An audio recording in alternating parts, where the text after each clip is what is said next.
A day after 14 hours of searches at the residence of Delhi Deputy Chief Minister Manish Sisodia, Republic has accessed a report by Vigilance Department which highlights the role of excise officials in implementation of the policy and issuing of licenses across the city. It was cited by the report that an earnest money deposit of Rs 30 crores was refunded to a bidder for the airport zone after he failed to get an NOC, a no objection certificate, for opening of the liquor vend at the IGI airport. This was against the guidelines. The report also cited various decisions made by officials of the Excise Department without prior approval of the Council of Ministers or the Lieutenant Governor.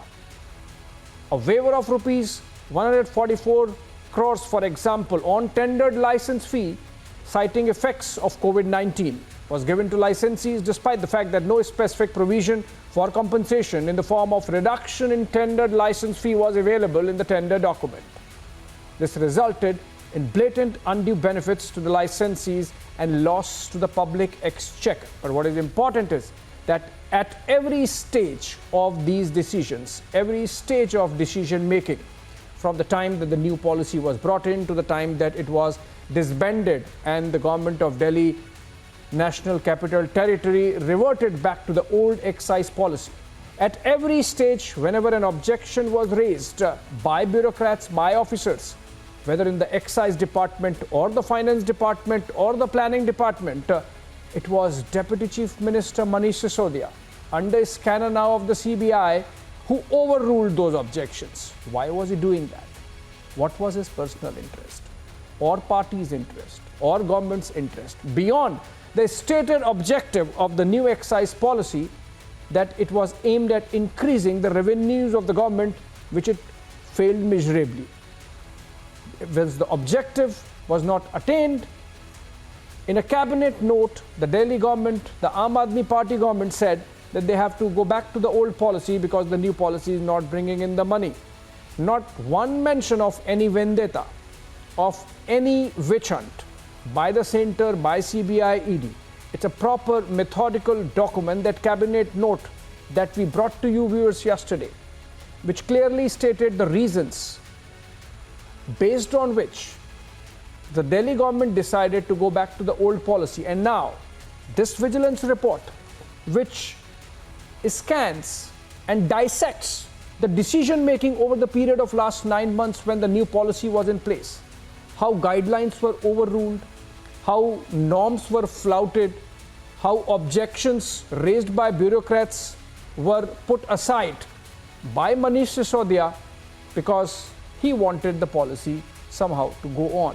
It's only when he realized that it's not working, that it's becoming too glaring, the breach of norms and rules, that a decision was taken to revert back to the old policy. We'll go into the detail of this vigilance report through the bulletin, but let's go to Harsha first. She's reporting live from outside CBI headquarters, and that's where 5 of the 15 accused named by the CBI in the FIR are being questioned as we speak. Harsha, over to you. It's been almost 3-4 hours since the accused are there without, of course, naming them. Please tell us in which direction the investigation is headed into, and if the CBI sources are telling you something about what line of questioning is happening, would, based on this questioning, the investigation would broaden and include other 10, including Manish Sisodia, of course, who's number 1 accused in the FIR.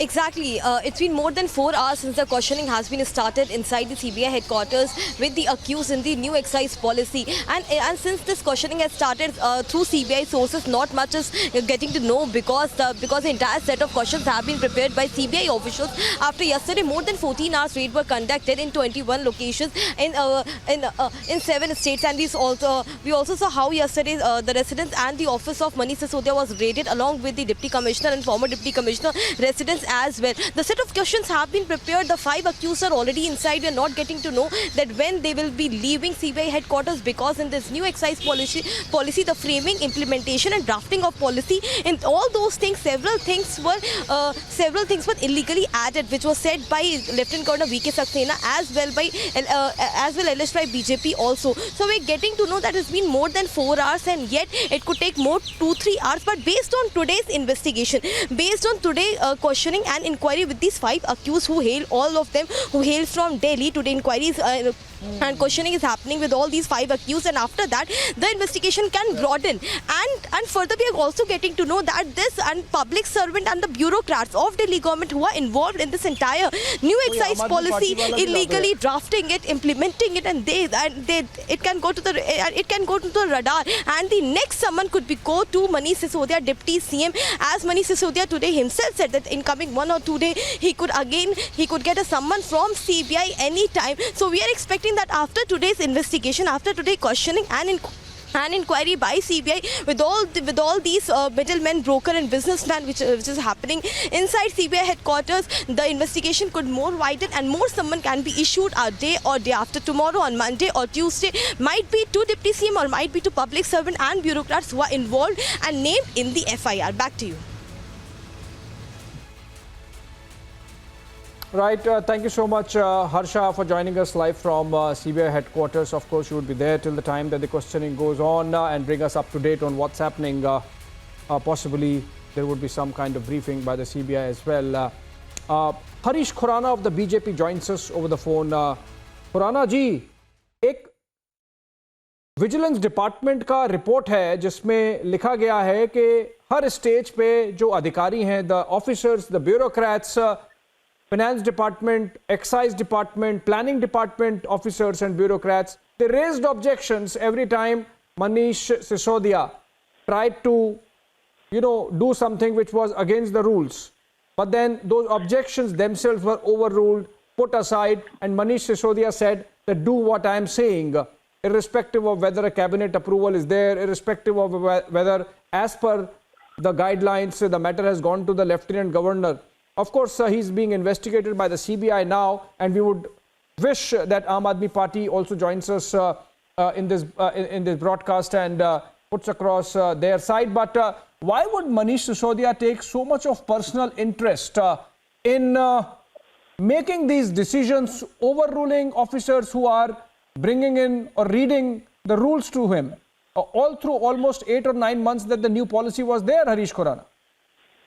That's what BJP is shouting since last 6 months, that there's a lot of corruption has happened in this from the starting of from the tender stages only. I'll give you a small example. Manufacturing companies not allowed in the retail sector. They have given a tender to retail sector for a manufacturing company. Then the cartel is not allowed. They've given a cartel companies tender for retail. Blacklisted company, which is accused number 8 right now, Samir Mahindra, Indosprit company, Indosprit Private Limited. He's a blacklisted company in Excise Department. He has given a tender for retail. And in spite of all that, when we complained on 25th of October 2021, Excise Department has given a show cause notice to these companies, 6 or 8 companies. They have given a show cause notice on 25th of October 2021. In spite of taking any action against them, they have given, without informing cabinet, they've given 144 crore rupees evasion money gift to their friends, and 30 crore rupees money EMD has given back to those companies. In spite of taking action, they were doing it.